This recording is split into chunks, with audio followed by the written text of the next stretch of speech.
గురుగారు ముందుగా మొదటి ఉత్తరాన్ని చూద్దామండి. అమ్మా, రాజమండ్రి నుండి ప్రసన్న గారు రాస్తూ ఉన్నారు. విష్ణువుల శివుడికి అవతారాలు లేవా?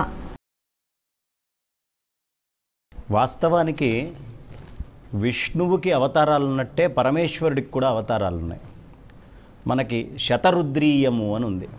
100కి పైన పరమేశ్వరుడి యొక్క అవతారాలను అందులో చూపించడం జరుగుతుంది. అయితే విష్ణుమూర్తి యొక్క అవతారాలలాగా శివావతారాలు ఉండవు.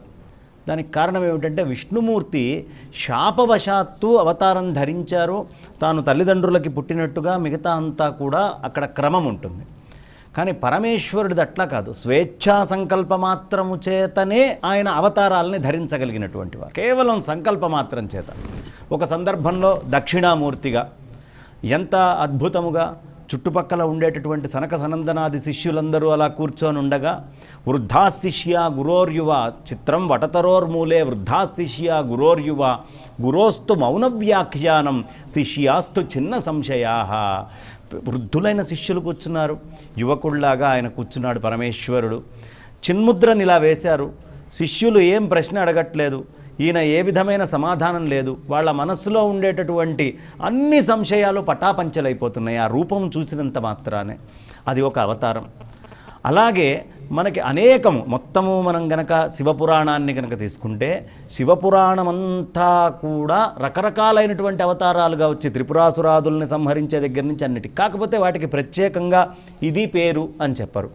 భవస్య రుద్రస్య ఇలా అనేక రూపాల్లో పరమేశ్వరుడి యొక్క దర్శనం మనకి లభిస్తూ ఉంటుంది. ఇంకా విశేషము ఏమిటి అంటే విష్ణుమూర్తిలాగా ఎత్తినటువంటి అవతారం పరమేశ్వరుడికి ఒకటి ఉంది. అది శంభోర్మూర్తిశ్చరతి భువనే శంకరాచార్య రూప. సాక్షాత్తు శంకరాచార్యుల వారు, ఆదిశంకరాచార్యుల వారే పరమేశ్వరుడు ఆదిశంకరులుగా ఈ భూమి మీద కలియుగానికి గురువుగా అవతరించారు. కాబట్టి సాక్షాత్తు ఎత్తినటువంటి అవతారం ఆర్యాంబ శివగురువులకి పుట్టినటువంటి అవతారం శంకరాచార్య అవతారము పరమశివ అవతారమే, దక్షిణామూర్తి అవతారమే. ఆయన ఈ భూమి మీదకి వచ్చి 32 సంవత్సరంలో ఆయన సాధించినటువంటి పనులు అనన్య సామాన్యం. మానవమాత్రుల వల్ల అయ్యేటటువంటి అవకాశమే లేదు. కాబట్టి అంత మహత్తరమైనటువంటి అవతారము ఈయన అవతారం. తర్వాత ఇంకొక విషయం ఏమంటే విష్ణువుకి శివుడికి భేదం లేదు అసలు. శివకేశవులు ఇరువురు ఒకటే. శివాయ విష్ణురూపాయ శివరూపాయ విష్ణవే శివస్య హృదయం విష్ణోశ్చ హృదయం శివ. శివుడికి విష్ణువుకి ఎవరైనా భేదాలు చూస్తే వాళ్ళు నరకాన్ని బట్టిపోతారు. ఖచ్చితంగా నరకాలని అనుభవించి తీరాలి అని మనకు అనేక గ్రంథాలు తెలియపరుస్తున్నాయి. ఒక్కటే ఒక్కడు దేవుడు, ఏకో దేవః, ఆయనే కేశవుడు, ఆయనే శివుడు. ఈ ఇరువురిలో పెద్ద అభేదం ఎప్పుడు అభేదమే, ఇంకేమీ లేదు. కాబట్టి ఆయన హృదయం ఈయనకి, ఈయన హృదయం ఆయనకి తెలుసు. కాబట్టి వ్యాసుల వారి రూపంలో విష్ణుమూర్తి అవతారము గురుస్వరూపంగా ఎత్తి బ్రహ్మసూత్రాలని రాస్తే ఆ బ్రహ్మసూత్ర భాష్యం రాయడానికి విష్ణుమూర్తి హృదయం అర్థమైన వాడు శివుడే కదా. కాబట్టి శంకరాచార్యుల వారి రూపంలో వచ్చి ప్రస్థానత్రయాన్ని సూత్ర భాష్యాన్ని రాయడానికి సాక్షాత్తు శంకరాచార్యుల వారు అవతరించడం జరిగింది. అయితే శంకరుల యొక్క అవతారం అని ఎలా చెప్తారు అంటే మనకి పెద్దలు మహాత్ములు తెలియపరుస్తారు. చంద్రశేఖర భారతీ స్వామివారు, శృంగేరి జగద్గురువులు చంద్రశేఖర సరస్వతి స్వామివారు, కంచి పరమాచార్యులు వారు, ఇలాంటి పెద్దలందరూ చెప్పేటటువంటి విషయం, విద్యారణ్య యతీంద్రుల వారు చెప్పే విషయం ఏంటంటే వ్యుప్తకేశాయచ. అవ్యుప్తకేశాయ ఏమిటి? జుట్టు లేకుండా పరమేశ్వరుణ్ణి ఎక్కడైనా చూసామా మనం? జుట్టు లేనటువంటి శివుడు అని నమ్మకంలో పేర్లు ఉంటుంది. అది ఎవరంటే సాక్షాత్తు ఆదిశంకరాచార్యుల వారే. కాబట్టి ఇలా అనేక అవతారాలు ఎలా అయితే విష్ణుమూర్తికి రకరకాలైనటువంటి అవతారాలు ఉన్నాయో అలాగే శివుడికి. దీనికి మనకి ప్రత్యేకంగా కొన్ని లక్షణాలతోటి తెలుస్తాయి. బొజ్జ మహాదేవి అని ఒక తల్లి ఉంది. పరమేశ్వరుణ్ణి తను ఒక కొడుకుగా భావించింది, చిన్న పిల్లవాడిగా. పరమేశ్వర, ఎప్పుడు చింపిరి జుట్టుతోటి ఉంటావయ్యా, బూడిద రాసుకుంటూ ఉంటావు, నువ్వు ఏ ఆభరణాలు లేకుండా నాగాభరణాలు వేసుకొని తిరుగుతావు, శ్మశానాలు బట్టి తిరుగుతూ ఉంటావు, అడుక్కుంటూ ఉంటావు, ఇవన్నీ నువ్వు ఎందుకు చేస్తున్నావో తెలుసా? నీకు తల్లి లేదు కాబట్టి చేస్తున్నావయ్యా శివ. నేను నీ తల్లిని, ఇక నుంచి నిన్ను జాగ్రత్తగా చూసుకుంటాను అంటే ఓ చిన్న పిల్లవాడి రూపంలో పరమేశ్వరుడు వచ్చి ఆమె ఒడిలో కూర్చున్నాడు.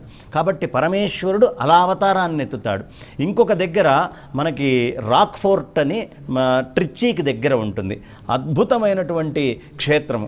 అక్కడ ఒక రత్నావతి అనేటటువంటి ఒక స్త్రీ పరమేశ్వరుడి కోసం రోజు మెట్లెక్కి దిగుతూ తాను కడుపు వచ్చినా సరే 7వ నెల 9వ నెల వచ్చినా సరే పైకెక్కి చేస్తూ ఉంటే మొత్తము వర్షం వచ్చి రావాల్సిన తల్లి ఎవరు రాకపోతే కొండ మీదే ఈమెకి నొప్పులు వస్తే సాక్షాత్తు పరమేశ్వరుడే తల్లిగా మారి ఆయన అమ్మ ఖచ్చితంగా ఆ అమ్మ ఆ రత్నావతి తల్లి ఎలా ఉంటుందో అలా రూపం ధరించి వచ్చి రకరకాలైనటువంటి సేవలు పురుడు బయటం దగ్గర నుంచి సేవలన్నీ కూడా పరమేశ్వరుడే చేశాడు. కాబట్టి పరమేశ్వరుడు అనేక రూపాలలో అసలు భక్తుడు కోరుకోవటమే తడవు.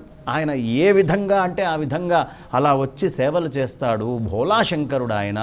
ఈ క్షిప్రప్రసాద్ ఇట్లా తలుచుకోవడంతో ఇచ్చేటటువంటి దేవుడు ఎవరైనా ఉన్నారు అంటే అంత భోళా అయినటువంటి వాడు ఒక్క శంకరుడు మాత్రమే. కాబట్టి శివకేశవులకి భేదం లేదు.